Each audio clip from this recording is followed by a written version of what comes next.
kas ir diskutēts, kas nesākšu uzreiz kā rakstīju. Tā, pirmkārt, ko es rakstīju, tas ir noteikti minimālās platības, vai ne, tur nezinu, 3, 5, 4, 8 tūkstoši hektāri, nezinu, vienalga, bet kaut kādas platības noteikti un ar pārējais periodu līdz pieņemsim, kaut kādiem 13. gadam. Respektīvi mazos šitos ietekmes. Visu atsījāt. Nu, neatsījāt, lai viņi pievienojās klāt lieliem, es nezinu, kā, proti uztaisīt tā, lai ir normāls saimniecības. Nākamais. Tā, ka medību tiesības piedara valstī. Neviens, tas, lai nevajag slēgt tas ir izrunāts. Tas ir izrunāts, es saprotu, tas ir atkritis, ja? Nav viņas valstī, viņas ir īpašnieki. Jā, labi. Pie tā paša man bija klāt medību tiesības piedara valstī, bet pirmkārt līgumu ar valsts par medīšanu var slēgt zemes īpašnieks. Opā. Ot tāda man fiška bija, saprot? Kā tu to bija domājis Lielzem dzīvē? Tas bija, pieņemsim, dzīvē tā. Man ir zemes gabals, 200 hektāri. Blakus man ir liels kolektīvs, nezinu, 10 000 hektāri. Šita ir 2 punkti. Zemes īpašniekam pie 2 noteikumiem. Platībai jābūt nemazākai kā noteikts tā medību saimniecība, jā, tā minimālā 3 štukas, 5 štukas vienalga, vai ne? Un otrs punkts, ka teritorija jābūt vienlaidus ar, tā kā mums ir pa tiem atšķirībām lielāk jā, bet, tas reāli sanāk tā, ka, lai arī man ir 200 štukas, tas 200 hektāri, man tik un tā nav 3000 hektāru, un es viens pats tāpatām nevaru uztaisīt. Man ir jādraudzējās ar to kolektīvu. Bet tas jau arī pat reiz, tev ir tiesības. Tas pants pirmā daļa, teiksim, tev ir ierobežot no konkrētām sugām, jā? Kam tu tiesā, kam neties atkarībā no tās platības?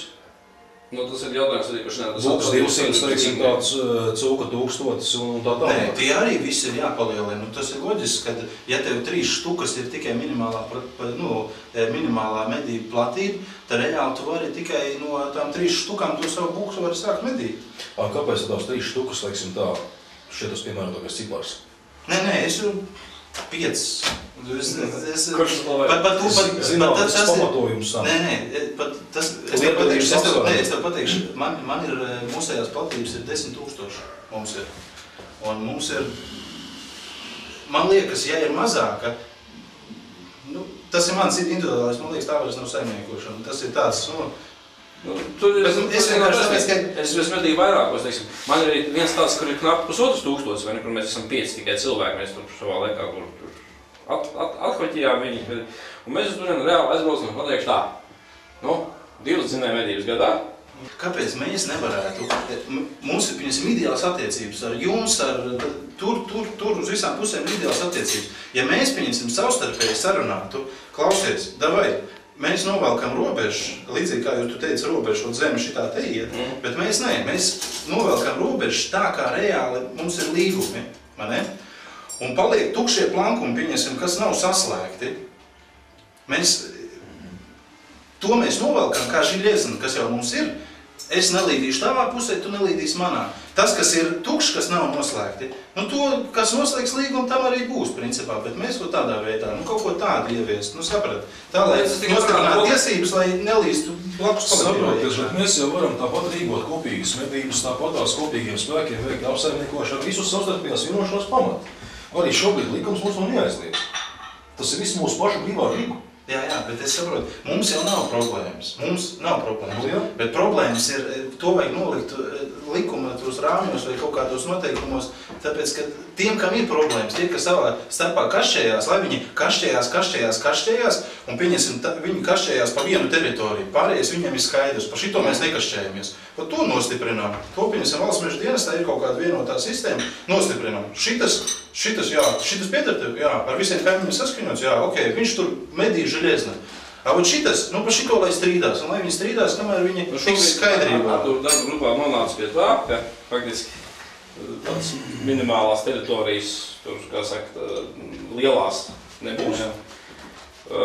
Bet bija pacelt bulka, Bija doma pacelt bulka uz 500 hektāru, un cūkais 500. Jā. Un cūkai skaitīt iekšā arī lauksaimniecība, neiežokotās platības.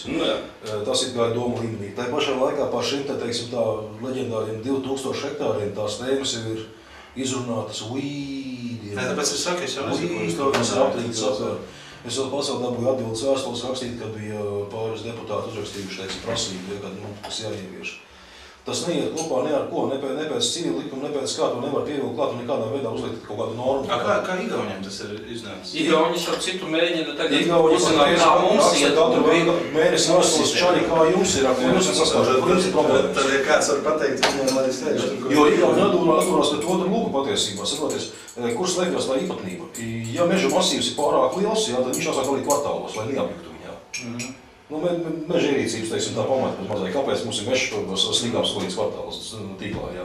Un tur tas princips, ja tas viss paliek sliškam neapjatnē, jā, tad sākās bardaks tā vai tā. Jo arī, teiksim, grābjot platības un dalotās platības, redzi, mednieki pārsvarā gadījumi neaizdomā jāsaliks tādām lietām, kā arī zemnieku intereses. Un pēc tam sanāk labi, ja, piemēram, uz 1500 hektāriem, teiksim, tā ir 5 mednieki. Tas jau ir tā moļie viņiem, bet, ja, piemēram, ir 5 mednieki uz 5000 hektāriem, tu piedod man, kā tu vari tik galā postījumiem kaut kādiem nebūt? Bet mēs jau reāli, mēs esam tie, kas ir reāli kolektīvi biedri, jo mēs jau nekad, mēs uzaicinām uz tām 2 dzinēju medībām, ko mēs tur taisam tajā mazajā savā. Saicinām tur veselu baru, protams, kaimiņus un visu pārējo. Galvenais jau, jāsaprot, tas, ka galvenais ir labas kaimiņu attiecības.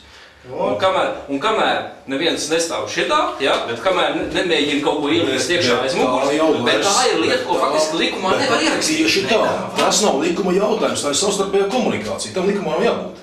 Klausies. Bet kā ar to ierakstīsim iekšā? Jums ir pienākums labi attiekties ar kaimiņu. Nē, tieši tā. Tagadējā, tu pārvēr to labo attieksmi uz teritoriju. Skaties tā, es ar Jānu esmu baigie čomi, vai ne, pagaidām. Es jau nezinu, varbūt rīt mēs ar tiem sastrīdēsimies un es gribēšu ielīst tur, vai ne? Tā man pusē, tā arī tur. Un tagad, kamēr mēs esam baigi labie čomi, mēs to pārvēršam uz teritoriju un reāli arī skatāmies no augšas. Tagad tā, man ir šitas, tev ir šitas, piekrīt? Nu jā, piekrīt. Vai nostiprinām to? Bet lejā likuma robežās nostiprinām, ka šite un viss, un tas ir mjortva. Tas vēl vairāk, teiksim, radīs administratīvo slogu un pašiem mums problēmas ar papīru kārtošanu un tam līdzīgām aktivitātēm. Tas ir lieki. Godīgi sakot, tā izskanējusī doma, teiksim, kad normāla medību saimniecība sākās no tik un tik 1000 hektāriem, kad tieši tā platība ir tas parametrs, no kuras var, teiksim, ņemt atkāpt, kaut sākās medību saimniecība, ja? Sākās pilnvērtīga resursu apsaimniekošana. Pašos pamatos nepiekrītu. Pēc idejas, teiksim tā, apsaimniekošana un saprātīga resursu izmantošana sākās no pašu mednieku zināšanu līmeņa, iemaņa līmeņa. Ja cilvēks ir prāts, teiksim tā, viņš arī 50 hektāros saimniekos prātīgi, teiksim tā, un rīkosies tā, lai pats būtu apmierināts, zemnieks laimīgs, teiksim tā, medījumā dzīvnieku populācijā, viss kārtībā, nevis vienu sugu vairot un pārējām vispār aizmirst, ja? Tas ir pašos pamatos, tur jau nav pamatas, tas platība nav nekas, ir galvenais ar kādu domu un kā to visu darīt. Platība līdz šim ir bijis instruments uzskaitēji un jā, tā ir cita opera, tas ir mazliet savādāk sāņas. No otras puses, attiecībā uz lielajām kolektīvu platībām, ko ir nācies piedzīvot, ir arī negatīvi momenti. Jau uz tiem pašiem, piemēram, pēc 15,000 nesaukšu kolektīvu nosaukumu neko, 15,000 hektāri uz papīra, teiksim tā, 60, apmēram tūp pie 60 kluba un locekļiem, jā, vai kā medniekiem, reāli, teiksim tā, uz lielajām dzinēju medībām uz atklāšanu parādās, bezmaz viss pulks ir. Mēnesi pēc tam jau knapi ap 35, ap 40. Beidzās lielā sezona, kad beidzās aļņi, beidzās brieži, teiksim tā, ja? Principā nevari vairs savākt medniekus 11, lai normāli mastu ielēmtu. Problēma ir pašā kolektīvā. Vasarā 5-6 vispār vazājas apmēram. Jā, tikai 5-6 un pārējie stāv kā mūris, mēs netiekam, mums nav laika, teiksim tā. Viņa kāds vēl pasaka, mums bērnu aizpros, jā. Tieši tā. Tā pašā laikā, kur slēpjas tā problēma? Tie 5-6 paliek vasarā. Pārējie stāv kā mūris tā, mēs netiekam, jūs arī vasarā neko nemedījat. Veģetācijas periodā, kad, teiksim, cilvēki ir postīgi nespējami. Jūs nemedījat, neaiztiekat, jūs būsiet gaļinieki un tam līdz jūs būsiet sliktie. Tā, medīsim tā, ka mēs tiksim visi, kad lielās medības ar 1. oktobri. Respektīvi, visa vasara paiet, teiksim tā. Buki dzīvojas paši par sevi, teiksim, rudenī. Cūkas roka, kur viņām gribās. Cūkas roka, tie 5 nabaga cilvēki, viņi cīnās ar bebru dambiem, reiz par reizē tiek uz kādu cūku postījumu, teiksim, tā visi iet tintē. Torņi luktas nav ierīkoti vispār, jo ar tik niecīgiem spēkiem, tik milzīgu teritoriju apkopa un ierīkot ir pilnīgi nereāli. Kamēr tu ienāk galā vienu masku ierīkot, teiksim, kopīgiem spēkiem.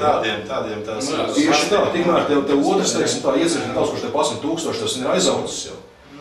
Nevar spēt tās milzīgās platības ar tādiem resursiem. Jā, un tur vēl izskanēja tas jautājums, teiksim, lielajās platībās, ja? Tur ir, zin kā, tur pasākumi dažreiz skatās, ja tu mēs tur kaut kādi 10,000, ja? Pa vidu viens zemnieks ar savu lauku 50 hektāru, ja? Viņš saka, veķi, es gribu, lai jūs apmediet. Viņš saka, nē, mēs ar sev neslēgsim. Kāpēc? Tāpēc, ka to būs postījumi. Neinteresē tā 50 hektāri, ka principā, ja? Un viss. Un viņš tur sēž, ja, un gribētams netiek galā ar saviem postījumiem. Nu, tāpēc, tās atkal jārunāja tieši par postījumiem, to, ko es tev teicu. Jā. Iedo viņam, nu kā, ja tu kaut vai neesi noslēdzis līgumu, licences tiek dotas uz teritoriju, vai ne?